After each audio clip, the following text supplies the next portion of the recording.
Bilang haligi ng bahay, lahat kinakaya upang maitaguyod ang kanyang pamilya. Pawis, dugo at pangungulila. Pinuhunan niya kahit sarili, pinagkaitan sa mga bagay na pangangailangan para lang may maibigay sa kanyang minamahal sa buhay. Yan ang tatay.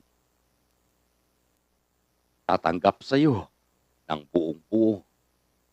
Tatayo para ipagtanggol ka. Tatapik sa iyo pag nagkamali ka. Tatakbo para sagipin ka. Tatawagin mo pag may kailangan ka. Tatakasan mo pero hahanapin ka. Tatandang puno ng sakripisyo para sa pamilya.